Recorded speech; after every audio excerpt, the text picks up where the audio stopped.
Boycott Maldives Twitter ನಲ್ಲಿ trend ಆಗ್ತಾ ಇದೆ. ಮಾಲ್ಡೀವ್ಸ್ ನ ಎಲೆಕ್ಟೆಡ್ ಮಿನಿಸ್ಟರ್ಸ್ ಏನಿದ್ದಾರೆ ಇಂಡಿಯಾ ಬಗ್ಗೆ ಈ ರೀತಿ ಕಮೆಂಟ್ ಮಾಡ್ತಾ ಇದ್ದಾರೆ. ಹೊರಗಡೆ ಶೌಚಾಲಯಕ್ಕೆ ಹೋಗೋದು ನಮ್ಮ ನ್ಯಾಚುರಲ್ ಕಲ್ಚರ್ ಅಂತೆ. ಈ ಕಲ್ಚರ್ನ ನಾವು ವೆಸ್ಟ್ರಿಗೂ ತಗೊಂಡೋಗ್ತಾ ಇದೀವಂತೆ. ಭಾರತ ಮಾಲ್ಡೀವ್ಸ್ ಅಷ್ಟು ಸುಂದರ ಆಗಕ್ಕಾಗಲ್ವಂತೆ. ಏನಾದ್ರೂ ಇವ್ರು ಹೇಳೋದು ನಿಜನಾ? ಒಮ್ಮೆ ಈ ವ್ಯೂ ನೋಡಿ, ಕ್ಲಿಯರ್ ಆಗಿರೋ ಸ್ಕೈಸ್ ನ ನೋಡಿ, ಅದಕ್ಕಿಂತ ಕ್ಲಿಯರ್ ಆಗಿರೋ ಸಮುದ್ರ ನೋಡಿ. ಒಂದ್ಸರಿ ನೋಡಿದ್ರೆ ಇದು ಮೊರಾಷಿಯಸಾ, ಥೈಲ್ಯಾಂಡ್ಸಾ, ಮಾಲ್ಡೀವ್ಸಾ? ಅಲ್ಲ. ನಿಜ ಏನು ಅಂದ್ರೆ ಇದು ನಮ್ಮ ಇಂಡಿಯಾ, ಇದು ನಮ್ಮ ಲಕ್ಷದ್ವೀಪ್. ಇದು ಲಕ್ಷದ್ವೀಪ್ ಭಾರತದ ಬೆಸ್ಟ್ ಕೆಪ್ಟ್ ಸೀಕ್ರೆಟ್. ಕೆಲವು ದಿನಗಳ ಹಿಂದೆ ಅಷ್ಟೇ ಲಕ್ಷದ್ವೀಪ್ನಿಂದ ನಮ್ಮ ಪ್ರಧಾನಮಂತ್ರಿಯವರ ಫೋಟೋಸ್ ವಿಡಿಯೋಸ್ ವೈರಲ್ ಆಯ್ತು. ಇಲ್ಲಿ ಲಕ್ಷದ್ವೀಪ್ ನ ಕ್ಲಿಯರ್ ವಾಟರ್ಸ್ ನಲ್ಲಿ ಅವರು ಸ್ನಾರ್ಕಲಿಂಗ್ ಮಾಡಿದ್ರು. ಅಷ್ಟೇ ಅಲ್ಲ, ಲಕ್ಷದ್ವೀಪ್ ನ ಡೆವಲಪ್ಮೆಂಟ್ ಗಾಗಿ ಪ್ರಧಾನಮಂತ್ರಿ ಅವರು 1156 ಕೋಟಿ ವರ್ತ್ ಇರೋ ಪ್ರಾಜೆಕ್ಟ್ ನ ಅನೌನ್ಸ್ ಮಾಡಿದ್ರು. ಈ ವಿಷಯ ಮಾಲ್ಡೀವ್ಸ್ ಸರ್ಕಾರದ ನಿದ್ದೆ ಕೆಡಿಸಿದೆ. ಅದಕ್ಕೆ ಅವ್ರದೇ ಸರ್ಕಾರದ ಕೆಲವು ಮಿನಿಸ್ಟರ್ಸ್ ಈ ತರ ಟ್ವೀಟ್ ಮಾಡ್ತಾ ಇದ್ದಾರೆ. ಲೆಟ್ ಮಿ ರಿಮೈಂಡ್ ಯು, ಇದು ಟ್ರೋಲ್ಸ್ ಅಲ್ಲ, ಯಾವುದೇ ಮೀಮ್ಸ್ ಅಲ್ಲ, ಇದು ಟ್ವಿಟರ್ ನಲ್ಲಿ ಹಾಕಿದ್ದಾರೆ. ಅಷ್ಟಕ್ಕೂ ಇವ್ರಿಗೆಲ್ಲ ಭಾರತದ ಡೆವಲಪ್ಮೆಂಟ್ ಇಂದ ಏನಪ್ಪಾ ತೊಂದ್ರೆ? ಜಸ್ಟ್ ಇದೊಂದು ಇನ್ಸ್ಟಾಗ್ರಾಮ್ ಪೋಸ್ಟೋ ಟ್ವಿಟರ್ ಪೋಸ್ಟೋ ಆಗಿರ್ಲಿಲ್ಲ, ಬದಲಾಗಿ ಇದೊಂದು ಜಿಯೋಗ್ರಾಫಿಕಲ್ ಮಾಸ್ಟರ್ ಸ್ಟ್ರೋಕ್. ಭಾರತದ ಸಾಫ್ಟ್ ಪವರ್, ಹಾರ್ಡ್ ಪವರ್ ನ ಒಂದು ರಿಮೈಂಡರ್. ಲಕ್ಷದ್ವೀಪ್ ಭಾರತಕ್ಕೆ ಸ್ಟಾಟಿಸ್ಟಿಕಲಿ ತುಂಬಾನೇ ಇಂಪಾರ್ಟೆಂಟ್. ಅದು ಅಲ್ಲದೆ ಲಕ್ಷದ್ವೀಪ್ ಭಾರತದ ಹತ್ರ ಇರೋದ್ರಿಂದ ಚೈನಾ ಮತ್ತೆ ಮಾಲ್ಡೀವ್ಸ್ಗೆ ತುಂಬಾನೇ ಡೇಂಜರ್, ಅನ್ಸೇಫ್ ಫೀಲ್ ಆಗುತ್ತೆ. ನೋಡೋಣ ಭಾರತ ಒಂದೇ ಕಲ್ಲಲ್ಲಿ ಎರಡಕ್ಕಿನ ಹೆಂಗ್ ಹೊಡೆಯುತ್ತೆ ಅಂತ. ಇಂಟರ್ನೆಟ್ ತುಂಬಾನೇ ನೆಗೆಟಿವ್ ಆಗ್ತಾ ಇದೆ. ನಿಮ್ಮಂತ ಒಳ್ಳೆ ಜನ ಒಳ್ಳೆ ಕಂಟೆಂಟ್ನಾದ್ರೆ ನೋಡ್ತಾ ಇದ್ದೀರಾ, ಆದರೆ ಸಬ್ಸ್ಕ್ರೈಬ್ ಮಾಡ್ತಾ ಇಲ್ಲ. ನನ್ನ ಈ ಚಾನಲ್ನ ಡೇಟಾ ಪ್ರಕಾರ ಏನು ಗೊತ್ತಾಯಿತು ಅಂದರೆ 92% ವ್ಯೂವರ್ಸ್ ಏನಿದ್ದಾರೆ ಬರೀ ವಿಡಿಯೋನ ನೋಡ್ತಾ ಇದ್ದೀರಾ, ಆದರೆ ಸಬ್ಸ್ಕ್ರೈಬ್ ಮಾಡ್ತಾ ಇಲ್ಲ. ನಾನು ನಿಮಗೆ ಇದೇ ರೀತಿ ಕ್ವಾಲಿಟಿ ವಿಡಿಯೋಸ್ ತರಬೇಕು ಅಂದರೆ ನೀವು ಸಬ್ಸ್ಕ್ರೈಬ್ ಮಾಡಬೇಕು, ಶೇರ್ ಮಾಡಬೇಕು. ಆಗ ಮಾತ್ರ ನನಗೆ ಮೋಟಿವೇಶನ್ ಸಿಗುತ್ತೆ ಇದೇ ರೀತಿ ಕ್ವಾಲಿಟಿ ಇರೋ ವೀಡಿಯೋಸ್ನ ನಿಮ್ಮ ಹತ್ರ ತಲುಪಿಸೋದಕ್ಕೆ. ನಿಮಗೆ ಈ ವಿಡಿಯೋ ಇಷ್ಟ ಆಗ್ತಾ ಇದ್ರೆ ಸಬ್ಸ್ಕ್ರೈಬ್ ಮಾಡೋದಂತೂ ಮರಿಲೇಬೇಡಿ. ನಿಮಗೆ ಇದು ಫ್ರೀ ಇದ್ರೂ ಐ ಟ್ರಸ್ಟ್ ಮೀ, ನನಗೆ ಇದರಿಂದ ತುಂಬಾ ಮೋಟಿವೇಶನ್ ಸಿಗುತ್ತೆ ಇದೇ ರೀತಿ ವಿಡಿಯೋ ಮಾಡೋದಕ್ಕೆ. Chapter 1, India versus Maldives. ಈಗಷ್ಟೇ ತಾನೇ ಮಾಲ್ಡೀವ್ಸ್ ಅಲ್ಲಿ ಎಲೆಕ್ಷನ್ ಆಗಿದೆ. ಇವರು ಮಾಲ್ಡೀವ್ಸ್ನ ಪ್ರೆಸಿಡೆಂಟ್ ಆಗಿ ಎಲೆಕ್ಟ್ ಆಗಿದ್ದಾರೆ. ಮೊಹಮ್ಮದ್ ಮ್ಯೂಜು ಇವರು ಆಂಟಿ ಇಂಡಿಯಾ ಸ್ಟ್ಯಾನ್ಸ್ ತಾಂಡಿದ್ದಾರೆ. ಆಂಟಿ ಇಂಡಿಯಾ ಸ್ಟ್ಯಾನ್ಸ್ ಇದರ ಅರ್ಥ ಏನು? ಇವರು ಪ್ರೆಸಿಡೆಂಟ್ ಆಗಿದ ತಕ್ಷಣ ಒಂದು ಅನೌನ್ಸ್ಮೆಂಟ್ ನ ಮಾಡಿದ್ರು. I will ensure that this country has no foreign military presence on this soil. In fact ಇವರು ಇದೇ ಪ್ರಾಮಿಸ್ ಗಳಿಂದನೇ ಎಲೆಕ್ಷನ್ ನ ಗೆದ್ದಿದ್ದು. ಫಾರಿನ್ ಮಿಲಿಟರಿ ಪರ್ಸನಲ್ಸ್ ಇದು ವೋಟ್ ಪಡ್ಕೊಳ್ಳೋದಕ್ಕೆ ಮಾತ್ರ ಚೆನ್ನಾಗಿರುತ್ತೆ, ಜನರು ಮನಸ್ಸಲ್ಲಿ ಭಯ ಕುತ್ಕೊಳ್ಳುತ್ತೆ, ಆಗ ವೋಟ್ಗಳು ಬಂದೇ ಬರುತ್ತೆ. ಇದೇ ಸ್ಟ್ರಾಟಜಿನೇ ಮೊಹಮ್ಮದ್ ಮ್ಯೂಜು ಎಲೆಕ್ಷನ್ ಟೈಮಲ್ಲಿ ಉಪಯೋಗಿಸಿದ್ದು. ಇವ್ರ ಕ್ಯಾಂಪೇನ್ಗೆ ಇಂಡಿಯಾ ಔಟ್ ಅನ್ನೋ ಹೆಸರು ಕೊಟ್ಟಿದ್ರು. ಅದಕ್ಕೂ ಮುಂಚೆ ಇದ್ದ ಪ್ರೆಸಿಡೆಂಟ್ ಏನಿದ್ರಲ್ಲ ಇಂಡಿಯಾಗೆ ತುಂಬಾ ಒಳ್ಳೆ ಫ್ರೆಂಡ್ ಆಗಿದ್ರು. ಇನ್ಫ್ಯಾಕ್ಟ್ ಅವ್ರಿಗೆ ಗೊತ್ತಿತ್ತು ಮಾಲ್ಡೀವ್ಸ್ ಏಷ್ಯಾದ ತುಂಬಾ ಚಿಕ್ಕ ದೇಶ, ಮತ್ತೆ ಅದು ಬರೋ 80 ವರ್ಷದಲ್ಲಿ ಮುಳುಗ್ತಾ ಇದೆ. ಮತ್ತೆ ಭಾರತನೇ ಅವ್ರಿಗೆ ತುಂಬಾ ಹತ್ರ ಇರೋ ನೈಬರ್, ಮತ್ತೆ ಅವ್ರಿಗೆ ಯಾವುದೇ ಪ್ರಾಬ್ಲಮ್ ಆದ್ರೂ ಕೂಡ ಬರೋದು ಇಂಡಿಯಾ ಅಂತ ಅವ್ರಿಗೆ ಗೊತ್ತಿತ್ತು. ಹಾಗೆ ಭಾರತ ಅವ್ರಿಗೆ ಹೆಲ್ಪ್ ಮಾಡಿತ್ತು ಕೂಡ. ಆಪರೇಷನ್ ಪಾನಿ ಹೆಸರಿಂದ ನಾವು 2014ರಲ್ಲಿ ಅವ್ರಿಗೆ ಫ್ರೀಯಾಗಿ ನೀರ್ನ ಕೊಟ್ಟಿದ್ವಿ. ಇದನ್ನ ಅವ್ರಿಗೆ ಮಾಡಿದಂತ ಮೊದಲನೇ ದೇಶ ನಾವೇ. ಕೋವಿಡ್ ಟೈಮ್ ನಲ್ಲಿ ಅವ್ರಿಗೆ ಫ್ರೀಯಾಗಿ ವ್ಯಾಕ್ಸಿನ್ಸ್ ಕೂಡ ಕೊಟ್ಟಿದ್ವಿ, ಯಾವುದೇ ಪ್ರತಿಫಲನ ಆಶಿಸದೆ. ಆದ್ರೆ ಪ್ರಾಬ್ಲಮ್ ಏನು? ಮಾಲ್ಡೀವ್ಸ್ ನಲ್ಲಿ ನಮ್ಮ ಕೆಲವು ಮಿಲಿಟರಿ ಪರ್ಸನಲ್ಸ್ ಅವರೇ. ಒಂದು ವೈಲ್ಡ್ ಗೆಸ್ ಮಾಡಿ ಎಷ್ಟಿರ್ಬೋದು ಅಂತ. ಜಾಸ್ತಿ ಏನಲ್ಲ, ಬರೀ 75 ಜನ ಅಷ್ಟೇ. 75,000 ಅಲ್ಲ, 75 ಲಕ್ಷನೂ ಅಲ್ಲ, 75,100 ಅಲ್ಲ, ಬರೀ 75 ಜನ ಅಷ್ಟೇ. ಅಷ್ಟಕ್ಕೂ ಇವರು ಯಾಕಲ್ಲಿದ್ದಾರೆ? ಭಾರತ ಮಾಲ್ಡೀವ್ಸ್ಗೆ ಒಂದಷ್ಟು ಹೆಲಿಕಾಪ್ಟರ್ಸ್ ಕೊಟ್ಟಿತ್ತು, ಮತ್ತೆ ಒಂದಷ್ಟು ಏರ್ಕ್ರಾಫ್ಟ್ ನ ಕೊಟ್ಟಿತ್ತು. ಈ ಮಿಲಿಟರಿ ಎಕ್ವಿಪ್ಮೆಂಟ್ಸ್ ನ ಮೇಂಟೈನ್ ಮಾಡೋದಕ್ಕೆ ಅಷ್ಟೇ ನಮ್ಮ ಮಿಲಿಟರಿ ಪರ್ಸನಲ್ಸ್ ಅಲ್ಲಿದ್ದಾರೆ. ಪ್ಲಸ್ ಭಾರತ ಅವ್ರಿಗೆ ಬಾರ್ಡರ್ನ ಕಾಪಾಡ್ಕೊಳ್ಳೋದಕ್ಕೋಸ್ಕರ ರೇಡಾರ್ನು ಕೂಡ ಕೊಟ್ಟಿತ್ತು. ಅದನ್ನ ನಾವೇ ಮ್ಯಾನುಫ್ಯಾಕ್ಚರ್ ಮಾಡೋದ್ರಿಂದ ನಾವು ಅದನ್ನ ಮೇಂಟೈನ್ ಮಾಡೋದಕ್ಕೆ ಅಲ್ಲಿ ಇರೋದಕ್ಕೆ 30 years ಪರ್ಮಿಷನ್ ನಮ್ಮ ಹತ್ರ ಇತ್ತು. ಒಂದು ಲಾಜಿಕಲ್ ಕ್ವಶನ್ ಬರುತ್ತೆ, ಭಾರತ ಬರೀ 75 ಸೈನಿಕರನ್ನ ಇಟ್ಕೊಂಡು 500,000 ಇರೋ ಪಾಪ್ಯುಲೇಷನ್ ಜನನ್ನ ಕಂಟ್ರೋಲಿಗೆ ತಗೊಳ್ಳೋದಕ್ಕಾಗುತ್ತಾ? ನೋ. ಭಾರತದ ಬೆರಳೆಣಿಕೆಯಷ್ಟು ಸೈನಿಕರನ್ನ ಕಂಡು ಮಾಲ್ಡೀವ್ಸ್ ಜನಕ್ಕೆ ಅದೇನ್ ಭಯನೋ ನನ್ನ ಆಲೋಚನೆಗೂ ಮೀರಿದೆ. ನಿಮ್ಗೇನಾದ್ರೂ ಇದು ಅರ್ಥ ಆದ್ರೆ ದಯವಿಟ್ಟು ಕಮೆಂಟ್ ಸೆಕ್ಷನ್ ಅಲ್ಲಿ ತಿಳಿಸಿ. ಅದರಿಂದ ಆದ್ರೂ ನಮ್ಮ ಬುದ್ಧಿ ಆದ್ರೂ ಸ್ವಲ್ಪ ಬೆಳಿಲಿ. ಯಾವಾಗ ನಮ್ಮ ಪ್ರಧಾನಮಂತ್ರಿ ಅವರ ಲಕ್ಷದೀಪ್ ವಿಡಿಯೋಸ್ ಫೋಟೋಸ್ ವೈರಲ್ ಆಯ್ತೋ ಆವಾಗ ಮಾಲ್ಡೀವ್ಸ್ ಅವ್ರಿಗೆ ಹೊಟ್ಟೆ ಉರಿ ಸ್ಟಾರ್ಟ್ ಆಗಿತ್ತು. ನಮ್ಮ ಪ್ರಧಾನಮಂತ್ರಿ ನಮ್ಮ ದೇಶದ ಯಾವುದೇ ಮೂಲೆಗೆ ಹೋಗಿ ಅಲ್ಲಿಗೆ ವಿಸಿಟ್ ಮಾಡಿ ಅಂತ ಅವರ ದೇಶದ ಜನಕ್ಕೆ ಕರೆ ಕೊಡುವ ಅಧಿಕಾರ ಅವ್ರಿಗಿರುತ್ತೆ. ಇದರಲ್ಲಿ ಇನ್ನೊಂದು ಪಾಯಿಂಟ್ ಏನು ಅಂದ್ರೆ ಮಾಲ್ಡೀವ್ಸ್ ಬಗ್ಗೆ ಎಲ್ಲೂ ಕೂಡ ಮೆನ್ಷನ್ ಆಗಿರಲಿಲ್ಲ. ಅದಾದ್ಮೇಲೆ ಮಾಲ್ಡೀವ್ಸ್ನಿಂದ ಈ ತರ ಕಮೆಂಟ್ಗಳು ಬರೋದಕ್ಕೆ ಸ್ಟಾರ್ಟ್ ಆದವು. ಇಷ್ಟಾದರೂ ನಾವು ಸುಮ್ಮನೆ ಇರ್ತೀವ? ಅದಾದ್ಮೇಲೆ ಬೈಕಾಟ್ ಮಾಲ್ಡೀವ್ಸ್ ಅನ್ನೋದು ತುಂಬಾ ಟ್ರೆಂಡ್ ಆಯ್ತು. ಅಫ್ಕೋರ್ಸ್ ಇದು ಮುಂದೆ ಹೋಗಿ ಎಷ್ಟು ಫಾಲೋ ಆಗುತ್ತೆ ಅನ್ನೋದು ನಮಗೆ ಐಡಿಯಾ ಇಲ್ಲ. ಇದರಿಂದ ನಮ್ಮ ಇಂಡಿಯನ್ಸ್ ಎಮೋಷನ್ನ ಅರ್ಥ ಮಾಡ್ಕೋಬಹುದು. ಅಷ್ಟಕ್ಕೂ ಮಾಲ್ಡೀವ್ಸ್ ಅಷ್ಟು ಇಂಪಾರ್ಟೆಂಟ್ ಯಾಕೆ? ಇದನ್ನ ಮ್ಯಾಪ್ ನೋಡ್ತಾ ಅರ್ಥ ಮಾಡ್ಕೊಳ್ಳೋಣ ಬನ್ನಿ.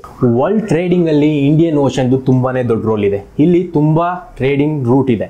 ಹಾಗೇನೆ ಇಂಡಿಯಾ ನೈಬರ್ಹುಡ್ ಫಸ್ಟ್ ಪಾಲಿಸಿನ ನಂಬುತ್ತೆ. ಇಂಡಿಯನ್ ಓಷನ್ ಮತ್ತೆ ಅರಬಿಕ್ ಸಿಯಲ್ಲಿ ಪೈರೇಟ್ಸ್ ವಿರುದ್ಧ ಕೂಡ ಹೋರಾಡುತ್ತೆ. ನೀವು ಇತ್ತೀಚೆಗೆ ಬಂದ ಪೈರೇಟ್ಸ್ ಇಂದ ರೆಸ್ಕ್ಯೂ ಮಾಡ್ತಿರೋ ವಿಡಿಯೋಸ್ಗಳನ್ನ ನೋಡಿರ್ತೀರಾ. ಅದನ್ನು ಕೂಡ ಸಕ್ಸಸ್ಫುಲ್ ಆಗಿ ನಡೆಸಿದ್ದು ನಮ್ಮ ಇಂಡಿಯನ್ ಆರ್ಮಿನೇ. ಇಲ್ಲಿ ಹೆಚ್ಚುತ್ತಿರೋ ಇಂಡಿಯನ್ ಡಾಮಿನೆನ್ಸು ಚೈನಾದ ಒನ್ ರೂಲ್ ಪಾಲಿಸಿಗೆ ತೊಂದರೆ ಮಾಡುತ್ತೆ. ಹಾಗಾಗಿ ಚೈನಾ ಏನು ಮಾಡ್ತಾ ಇದೆ, ಇಂಡಿಯಾನ ಸುತ್ತೋರ್ದ್ಬಿಟ್ಟು ಅವ್ರ ಮೇಲೆ ಪ್ರೆಷರ್ ಕ್ರಿಯೇಟ್ ಮಾಡೋ ಪ್ರಯತ್ನ ಮಾಡೋಣ ನಮ್ಮ ಮೇಲೆ ಅಂತ ಚೈನಾ ಟ್ರೈ ಮಾಡ್ತಾ ಇದೆ. ಅಫ್ಕೋರ್ಸ್ ನಾವಿವತ್ತು ಚೈನಾಗೆ ಟೆಕ್ನಾಲಜಿ ವೈಸ್ ಟಕ್ಕರ್ ಕೊಡೋದಕ್ಕಾಗದೇ ಇದ್ರೂ ಮುಂದೆ ಫ್ಯೂಚರಲ್ಲಂತೂ ಕೊಡೋದು ಪಕ್ಕ.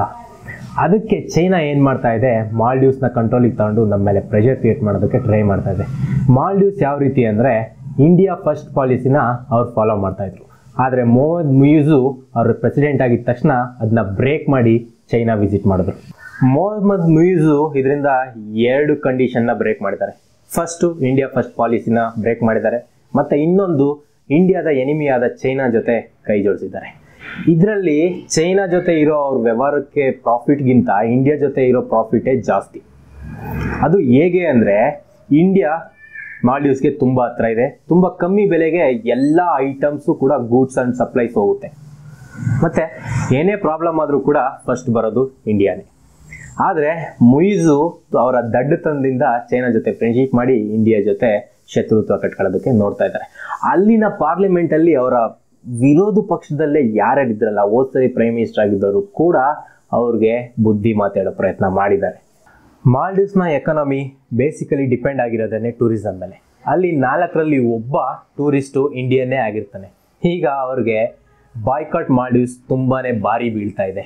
ಹೌದು, ಕೊರೋನಾಗೂ ಮುಂಚೆ ಚೈನೀಸೇ ಹೆಚ್ಚಿನ ಸಂಖ್ಯೆಯಲ್ಲಿ ಅಲ್ಲಿಗೆ ಟೂರಿಸ್ಟ್ ಆಗಿ ಹೋಗ್ತಾ ಇದ್ದಿದ್ದು. ಮೊನ್ನೆ ರೀಸೆಂಟಾಗಿ ಮೊಯಿಜು ಚೈನಾಗೆ ಹೋದಾಗ ಏನಂತ ಹೇಳಿದ್ದಾರೆ ಅಂದರೆ, ಅಲ್ಲಿ ಚೈನೀಸ್ ಗೌರ್ಮೆಂಟ್ ಹತ್ರ ರಿಕ್ವೆಸ್ಟ್ ಮಾಡಿದ್ದಾರೆ, ಏನು ಅಂದರೆ ನೀವು ನಿಮ್ಮ ಪ್ರಜೆಗಳಿಗೆ ಹೇಳಿ ನೀವು ಮಾಲ್ಡೀವ್ಸ್ಗೆ ವಿಸಿಟ್ ಮಾಡೋದಕ್ಕೆ ಅಂತ.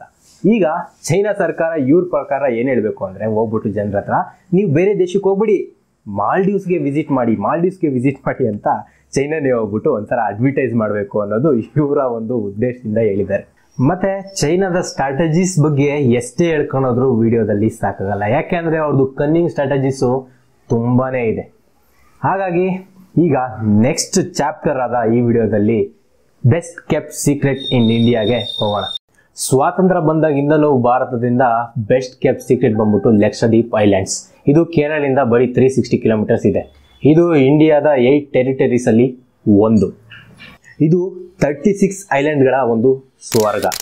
ಇಲ್ಲಿ ಬರೀ 10 ಐಲ್ಯಾಂಡ್ಗಳಲ್ಲಿ ಮಾತ್ರ ಜನ ವಾಸಿಸ್ತಾ ಇದ್ದಾರೆ. ಮತ್ತೆ ಒಂದು ನ್ಯಾಷನಲ್ ಏರ್ಪೋರ್ಟ್ ಇದೆ. ಅಟ್ ಪ್ರೆಸೆಂಟ್ ಸಿಚುವೇಶನ್ಗೆ ಮೋದಿ ಸರ್ಕಾರ ಇಲ್ಲಿಗೆ ಒಳ್ಳೆ ದೊಡ್ಡ ಪ್ರಾಜೆಕ್ಟ್ನ ಅನೌನ್ಸ್ ಮಾಡಿದೆ. ನಾನು ಆಗ್ಲೇ ಹೇಳ್ದ ಹಾಗೆ ಈ ಐಲ್ಯಾಂಡ್ಗಳಲ್ಲಿ ಅತಿ ದೊಡ್ಡ ಐಲ್ಯಾಂಡ್ ಆಗಿರೋದು ಆಂಡ್ರೋಟ್ ಐಲ್ಯಾಂಡ್.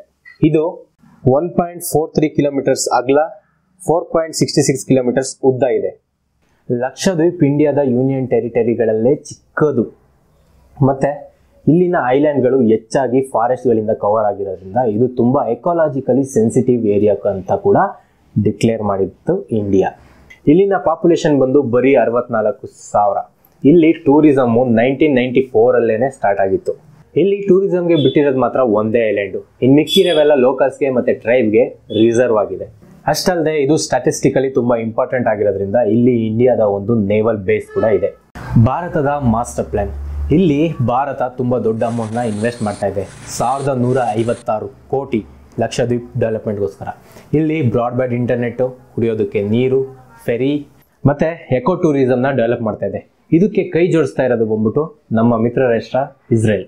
ಇಲ್ಲಿ ನಮ್ಮ ದೇಶದ ಮಾನನೀಯ ರತನ್ ಟಾಟಾಜಿ ಅವರು ತಾಜ್ ಗ್ರೂಪ್ನ 2 5 ಸ್ಟಾರ್ ಹೋಟೆಲ್ಸ್ಗಳು ಮತ್ತೆ ಲಕ್ಸುರಿಯಸ್ ವಿಲ್ಲಾಗಳು, ಬೀಚ್ ವಿಲ್ಲಾಗಳನ್ನ ಕನ್ಸ್ಟ್ರಕ್ಟ್ ಮಾಡೋದಕ್ಕೆ ಮುಂದೆ ಬಂದಿದ್ದಾರೆ. ಲಕ್ಷದ್ವೀಪ್ ಡೆವಲಪ್ಮೆಂಟ್ ನೆನ್ನೆ ಮೊನ್ನೆದಲ್ಲ, ಇದು ತುಂಬಾ ಹಿಂದಿನಿಂದ ಇರೋ ಪ್ರಾಜೆಕ್ಟ್. ಎಕ್ಸಾಂಪಲ್ 2018 ನೀತಿ ಆಯೋಗ ಸಹ ಇಂಡಿಯನ್ ಗೌರ್ಮೆಂಟ್ಗೆ ಸಜೆಸ್ಟ್ ಮಾಡುತ್ತೆ ಏನು ಅಂತ ಅಂದ್ರೆ ಈ ಐಲ್ಯಾಂಡ್ಸ್ಗಳನ್ನ ಡೆವಲಪ್ ಮಾಡಬೇಕು ಅಂತ. ಹಾಗಾಗಿ 10th August 2018 ಇಂದನೇ ಈ ಪ್ಲಾನ್ನ ಜಾರಿಗೆ ತರಕ್ಕೆ ಸ್ಟಾರ್ಟ್ ಮಾಡಿದ್ರು. ಹಾಗಾಗಿ ಇಸ್ರೇಲ್ನ ಕಂಪನೀಸ್ಗಳಿಗೆ ಹೇಳಿದ್ರು ಇದನ್ನ ಸರ್ವೆ ಮಾಡಿ ಡೆವಲಪ್ಮೆಂಟ್ಗೋಸ್ಕರ. ಈಗ ಇಸ್ರೇಲು ಆಲ್ರೆಡಿ ಅದನ್ನೆಲ್ಲ ಸರ್ವೆ ಮಾಡಿ ರೆಡಿ ಇದೆ, ನಮ್ಮ ಪರ್ಮಿಷನ್ಗೋಸ್ಕರ ಕಾಯ್ತಾ ಇದೆ ಈ ಐಲ್ಯಾಂಡ್ಸ್ಗಳನ್ನ ಎಲ್ಲ ರೀತಿಯಲ್ಲೂ ಡೆವಲಪ್ ಮಾಡೋದಕ್ಕೆ.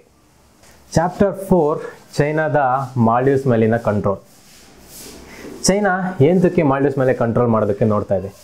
ಯಾಕೆ ಅಂದರೆ ಮಾಲ್ಡೀವ್ಸ್ ಬಂದ್ಬಿಟ್ಟು ತುಂಬ ಜಿಯೋಗ್ರಾಫಿಕಲಿ ಸೆನ್ಸಿಟಿವ್ ಏರಿಯಾದಲ್ಲಿದೆ, ಮತ್ತು ಇಂಪಾರ್ಟೆಂಟ್ ಏನು ಅಂದರೆ ಇಂಡಿಯಾಗೆ ಹತ್ರ ಇದೆ, ಹಂಗಾಗಿ ಅವ್ರಿಗೆ ಬೆಲೆ ಕೊಡ್ತಾ ಇದ್ದಾರೆ ಅಷ್ಟೇ. ಚೈನಾದ ಪ್ಲ್ಯಾನ್ ಏನು ಅಂದರೆ ಅವರ ಮಿತ್ರ ರಾಷ್ಟ್ರಗಳ ಜೊತೆ ಸೇರ್ಕೊಂಡು ಇಂಡಿಯಾನ ಸುತ್ತೋರ್ದು ಇಂಡಿಯಾ ಮೇಲೆ ಪ್ರೆಷರ್ನ ಕ್ರಿಯೇಟ್ ಮಾಡಬೇಕು ಅನ್ನೋದು ಅವರ ಐಡಿಯಾ. ಈಗ ನಮ್ಮ ಶ್ರೀಲಂಕಾ ಪಕ್ಕದ ರಾಷ್ಟ್ರ ಆದ ಶ್ರೀಲಂಕಾದಲ್ಲಿ ಅವರ ಹಾರ್ಬರ್ ಇದೆ, ಅಲ್ಲಿಗೆ ಇಂಡಿಯಾ ಎಷ್ಟೇ ಅಪೋಸ್ ಮಾಡಿದ್ರು ಕೂಡ ಅವರ ಮಿಲಿಟರಿ ನೇವಲ್ ಬಂದ್ಬಿಟ್ಟು ಡಕ್ ಮಾಡಿ ಹೋಯ್ತು. ಅದೇ ರೀತಿ ಕೂಡ ಬಾಂಗ್ಲಾದೇಶಲ್ಲೂ ಇದೆ, ಮತ್ತೆ ಮಯನ್ಮಾರ್ ಐಲ್ಯಾಂಡ್ಸ್ ಅಲ್ಲೂ ಕೂಡ ಡೆವಲಪ್ ಆಗಿದೆ, ಮತ್ತೆ ಇನ್ನೊಂದಷ್ಟು ಕೆಲವು ಕಡೆ ಡೆವಲಪ್ ಮಾಡ್ತಾ ಇದ್ದಾರೆ. ಇದು ಎಲ್ಲ ಮಾಡ್ತಾ ಇರೋದು ಏನಂದ್ರೆ ಇಂಡಿಯಾನ ಫ್ಯೂಚರಲ್ಲಿ ಟ್ಯಾಕಲ್ ಮಾಡಬೇಕು ಅನ್ನೋದಕ್ಕೆ. ನೆಕ್ಸ್ಟ್ ಚಾಪ್ಟರ್ ಮುಳುಗ್ತಾ ಇರೋ ಮಾಲ್ಡೀವ್ಸ್. ಸೈಂಟಿಸ್ಟ್ಗಳು ಏನು ಅಂದಾಜು ಹಾಕಿದ್ದಾರೆ ಅಂದರೆ ಬರೋ 80 ವರ್ಷಗಳಲ್ಲಿ ಮಾಲ್ಡೀವ್ಸು ಮುಳುಗೋಗುತ್ತೆ. ಅವ್ರ ಕ್ಯಾಪಿಟಲ್ ಏನಿದೆಯಲ್ಲ ಅದೆಲ್ಲ ನೀರ ಕೆಳಗಡೆ ಇರುತ್ತೆ ಅಂತ ಸೈಂಟಿಸ್ಟ್ಗಳು ಅಂದಾಜು ಹಾಕಿದ್ದಾರೆ. ಹಾಗಾಗಿ ಇವರು ವರ್ಲ್ಡ್ ಎನ್ವಿರಾನ್ಮೆಂಟ್ ಸಮಿಟಲ್ಲಿ ತುಂಬ ಬೇಡ್ಕೊಳ್ತಾ ಇದ್ದಾರೆ, ಈ ಅರ್ತ್ ವಾರ್ಮಿಂಗಿನ ಕಮ್ಮಿ ಮಾಡಿ, ನಮ್ಮ ದೇಶ ಮುಳುಗ್ತಾ ಇದೆ. ಇವ್ರು ಬರೋ 80 ವರ್ಷಗಳಲ್ಲಿ ಇವರು ಹೊಸ ದೇಶನ ಹುಡಿಕೊಂಡು ಹೋಗ್ಬೇಕಾಗುತ್ತೆ. ಈಗೇನಾದರೂ ಆದರೆ ಸ್ನೇಹಿತರೆ ನಾವು ಖುಷಿ ಪಡೋ ಅವಶ್ಯಕತೆ ಇಲ್ಲ. ಇದರಿಂದ ಇಂಡಿಯಾಗೆ ತುಂಬ ಸಮಸ್ಯೆ ಬರುತ್ತೆ. ಅಕ್ರಮ ವಲಸೆಗಾರ ಸಮಸ್ಯೆ ಆಗ್ಬೋದು, ಮತ್ತು ಫುಡ್ ಶಾರ್ಟೇಜು, ನಮ್ಮ ಎಕಾನಮಿ ಇಂಬ್ಯಾಲೆನ್ಸ್ ಕೂಡ ಆಗೋ ಚಾನ್ಸಸ್ ಇರುತ್ತೆ. ನಮ್ಮ ಪಕ್ಕದಲ್ಲೇ ಇರೋವಂಥ ಮಾಲ್ಡೀವ್ಸ್ ಏನು ಮಾಡ್ತಾ ಇದೆ ಅಂದರೆ ಎಲ್ಲೋ ದೂರದಲ್ಲಿರೋ ಚೈನಾ ಜೊತೆ ಫ್ರೆಂಡ್ಶಿಪ್ ಮಾಡೋಕ್ಕೆ ಹೋಗ್ತಾ ಇದೆ. ಇಷ್ಟು ಕಷ್ಟದಲ್ಲಿ ಹೆಲ್ಪ್ ಮಾಡಿರೋ ಇಂಡಿಯಾದ ಕೈ ಬಿಟ್ಟು ಚೈನಾ ಕೈ ಹಿಡಿಯೋದಕ್ಕೆ ಹೋಗ್ತಾ ಇದ್ದಾರೆ ಸ್ನೇಹಿತರೆ. ಆದರೆ ಅವರು ಈ ರೀತಿ ಕಮೆಂಟ್ ಮಾಡಿದಾದ್ಮೇಲೆ ಅವ್ರ ಮಿನಿಸ್ಟ್ರ್ ಮೇಲೆ ಡ್ಯಾಮೇಜ್ ಕಂಟ್ರೋಲ್ ಮಾಡೋದಕ್ಕೆ ಅವ್ರನ್ನ ಸಸ್ಪೆಂಡ್ ಕೂಡ ಮಾಡಿದ್ರು. ಆದರೆ ಇದೇನು ವರ್ಕ್ ಆಗ್ತಾ ಇಲ್ಲ. ಇದಾಗಿತ್ತು ಈ ಎಲ್ಲ ಕಾಂಟ್ರವರ್ಸಿಯ ಫುಲ್ 360 ಡಿಗ್ರಿ ವ್ಯೂ ಕೊಡೋದಕ್ಕೆ ನಿಮಗೆ ಈ ವಿಡಿಯೋ ಇಷ್ಟ ಆಗಿದೆ ಅಂತ ಅಂದ್ಕೊಳ್ತಾ ಇದ್ದೀನಿ. ಇಷ್ಟ ಆಗಿದ್ರೆ ಲೈಕ್ ಮಾಡಿ, ಶೇರ್ ಮಾಡಿ, ಕಮೆಂಟ್ ಮಾಡಿ, ತಪ್ಪದೆ ಬೆಲ್ ಐಕಾನ್ ಒತ್ತೋದನ್ನ ಮರಿಬೇಡಿ.